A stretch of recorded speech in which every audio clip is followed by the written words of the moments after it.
Okay, I can crop the first part out. Do you want to just hand me my note card? Okay. Scooching out of there. Okay. We're all hiding. I think she's gonna be like, I can't see if you guys are reading off your pages. Okay, where do we, okay. To be honest, Okay, how about I like think when we it's your should just turn, like you take step turns forward. stepping here. We're gonna look like maniacs running around, but yeah, like just stand like right here basically. okay, that's fine. So everybody else can just stand over here. Yeah, and then we just, That's so weird. we just yeah. So who wants to intro? Somebody should say like, okay, you have a few handouts on your table. Each table has one number. Just hold on to those till the end. We're gonna play a little game and we'll explain that later on. But for now, we're gonna talk about relationship marketing and where personal selling fits in.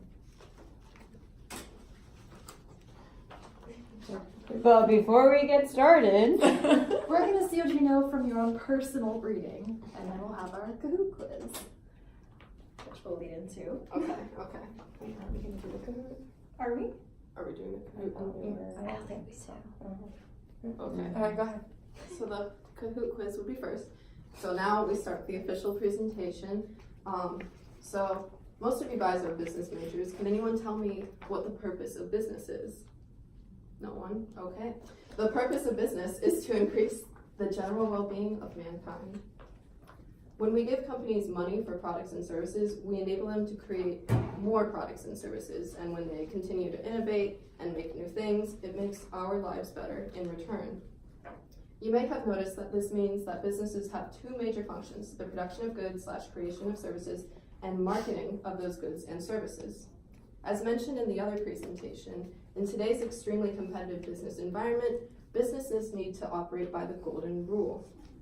Most businesses know they should be operating by the golden rule, but many of them today still don't. So now if you would please turn your attention to the articles on your desk, we are going to read it out loud and answer some questions. Then we have the questions, and after the article, okay.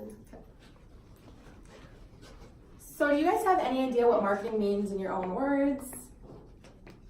Awesome. Well, you guys had that correct, but by definition of our book, it's the activity, the set of institutions, and the processes for creating, communicating, delivering, and exchanging offerings that have value for customers, clients, partners, and society at large. And marketing is not limited to just businesses, and it does involve an exchange.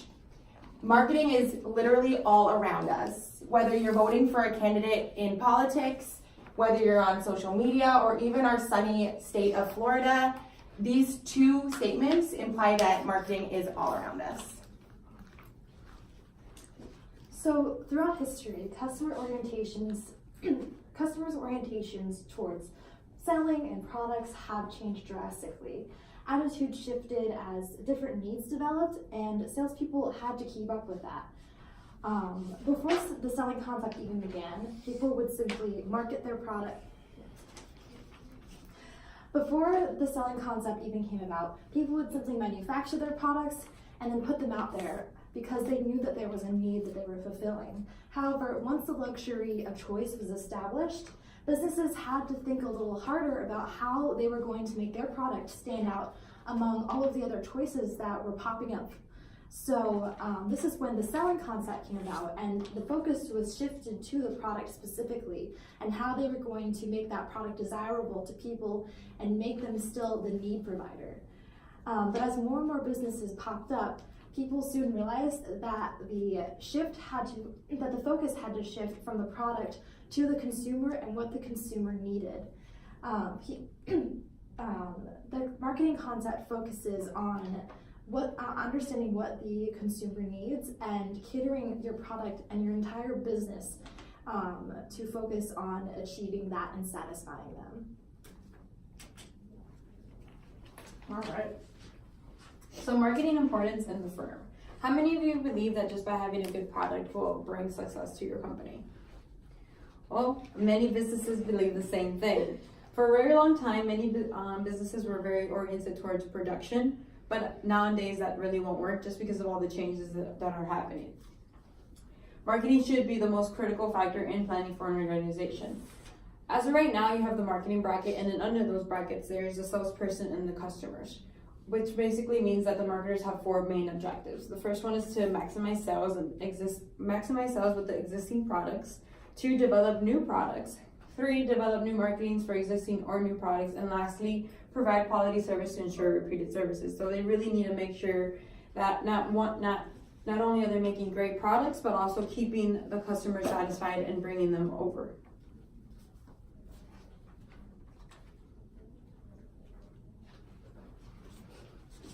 So as Tiffany and Amy stated, it doesn't just take a great product to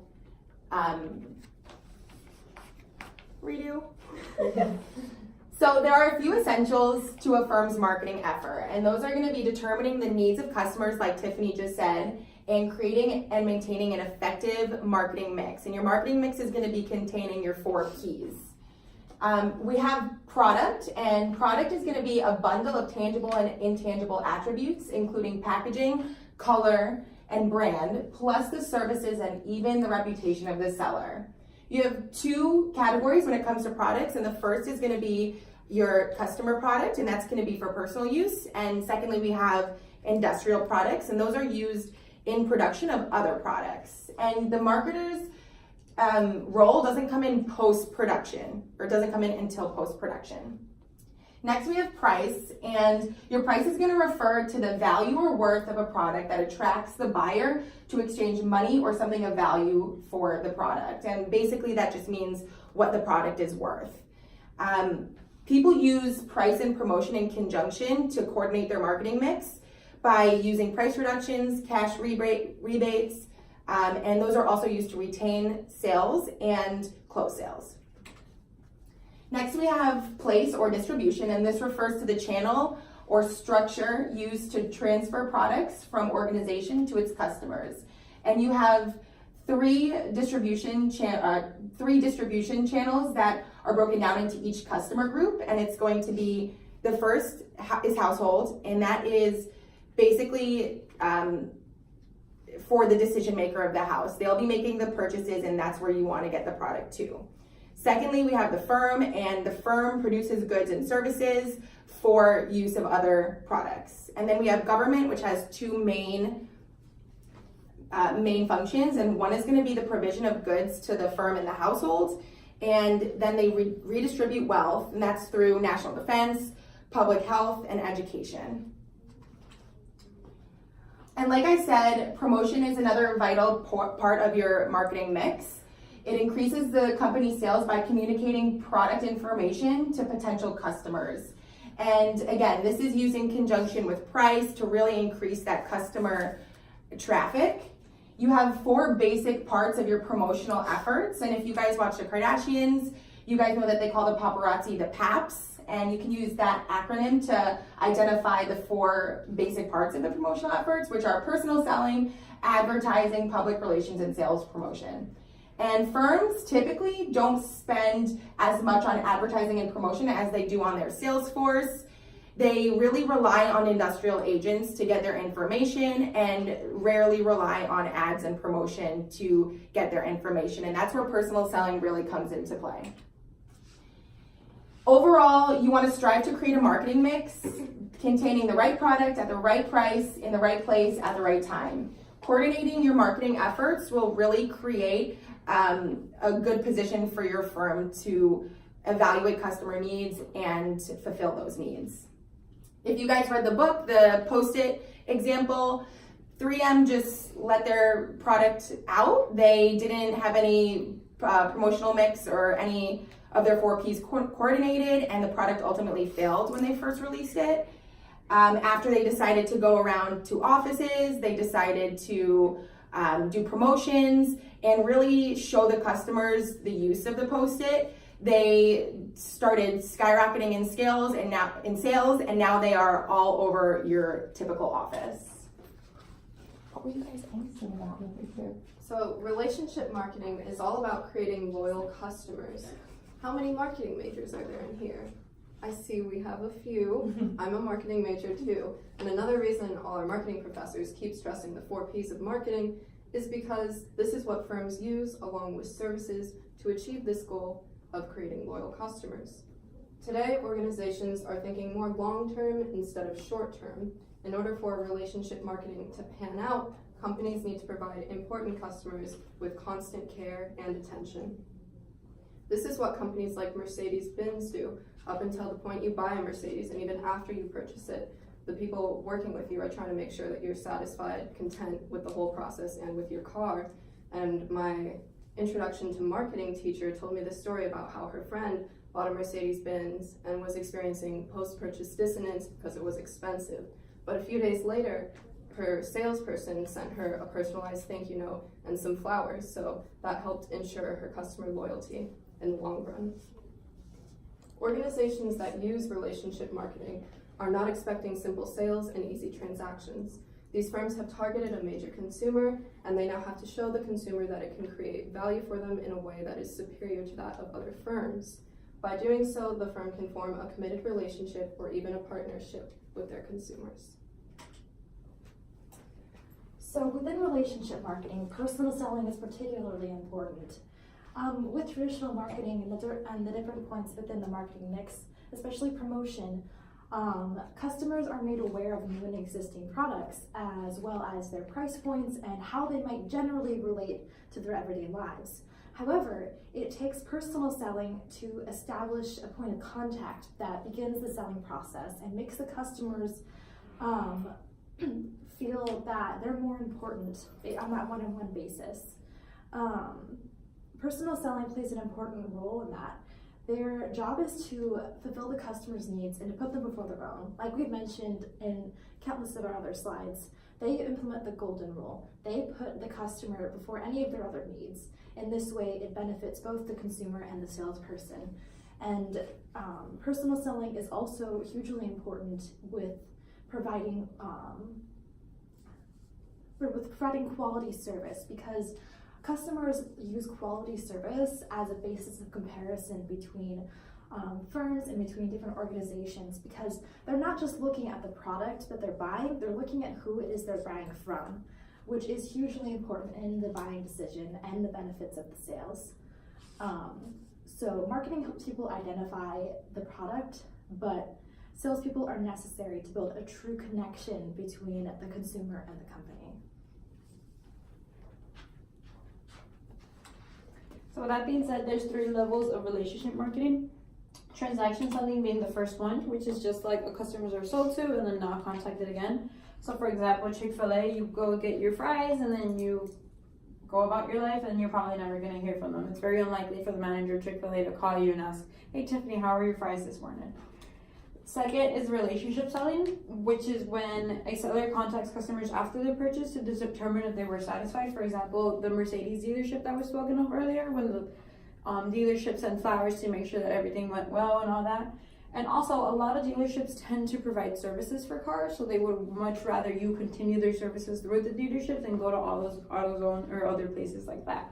And lastly, there's partnering, which is sellers work continually to improve its customer's operation. So this is when like firms come into play and relationships have already been established, because this is when like the firms themselves are making sure that the customers that they've already have are being satisfied, and which is where the 80-20 principle rule comes in, which states that 80% of sales come from 20% of the customers, and those 20% of the customers tend to be given to like the most the most well salesperson or the highest manager, or basically the ones that could do the best of the best in their current firm. Next, we're going to watch a video on build brand loyalty with relationship marketing, which is just a little video that states how relationship marketing works and just little offices and businesses and stuff. And then we're going to answer some questions after the video is done. And then Alright. So the ultimate outcome relationship marketing, oh, it's cutting me. It's is building a relationship between buyer and the seller. When two businesses create a partnership, they become more dependent on one another, and they redefine their goals to stimulate the other's growth. Those who partnering, they find that their sensitivity and responsiveness improved significantly, and they started to anticipate trends in customers and begin to know the customer's requirements before the customers almost do. And that's kind of a win-win situation because it satisfies customer needs and increase company sales.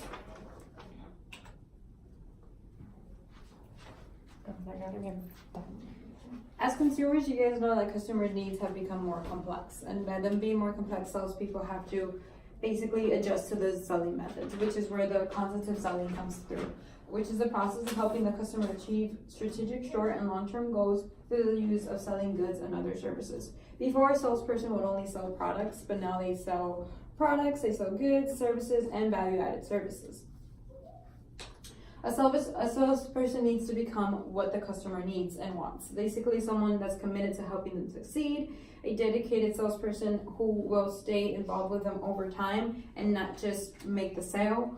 Third, the salesperson needs to take into account their needs and recommend and suggest products that they want. For example, I don't know if you guys remember, a couple classes ago, Dr. Holmes mentioned of how salespeople really need to listen. Like this one person really wanted to manage their time better, but all the salesperson was talking about was how the value of the money is good. So that right there would have just lost your sale, and not only a sale, but the relationship that you're building with that person wouldn't have gone through. With so many things being involved with the sales nowadays, a lot of firms tend to have a buying team, and the buying team have 3 different roles. That's a team leader, a business consultant, and the long-term ally. A team leader basically coordinates all information resources and the activities needed to support customers before, during, and after the sale. So they're basically involved throughout the whole thing. They're more like the leaders, and they delegate basically the whole sales and make sure that everything's going through smoothly. Second, there's a business consultant who gives advice and just makes sure and uses all the resources, whether it's internal or external, to make the customer not only feel very welcome or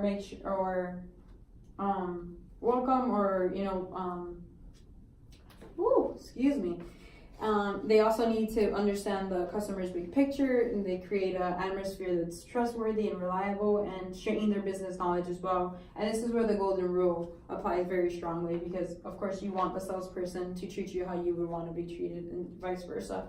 And lastly, there's the long-term ally, which is the salesperson who acts as the helper in the meeting and the customer's needs, which basically means that this person goes up to bat for the customer at the meeting. So they make sure they ask all the questions, making sure that the customer knows exactly what's going on in the meeting.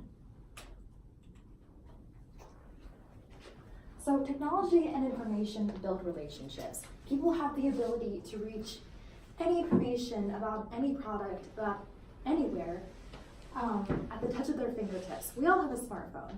For example, I really like to do art. So say maybe one day I decide to do a Google search for the best watercolor brands. And so I'm looking through all of these different websites and all of these different sellers, marketing, everything. And I can go into research about every single one of those products.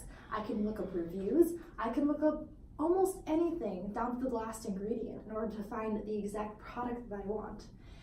And in this way, salespeople have to keep up with that. They have to be able to answer any question that even customers might never dream of asking. So, since technology and social media have expanded the reach of sales, markets are bigger than they have ever been.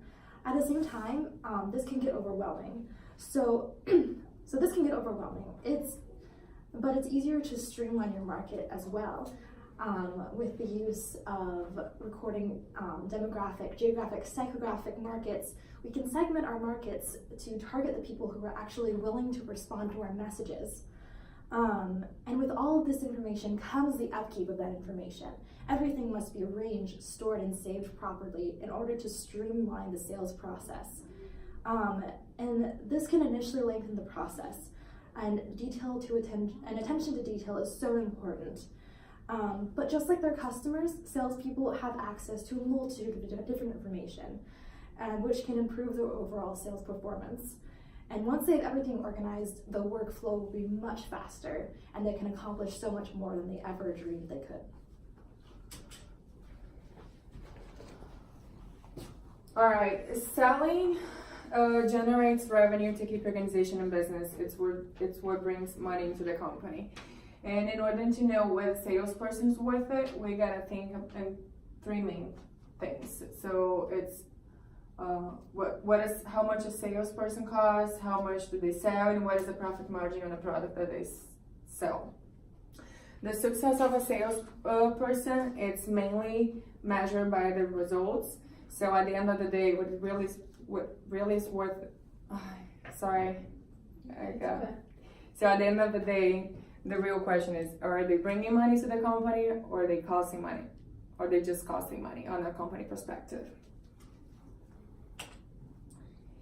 And a key to a profitable company performance, it's knowing and satisfying target customers. It's offering competitive, superior products and service. It's salespeople. It's marketing and personal selling. And then now we're gonna play the game.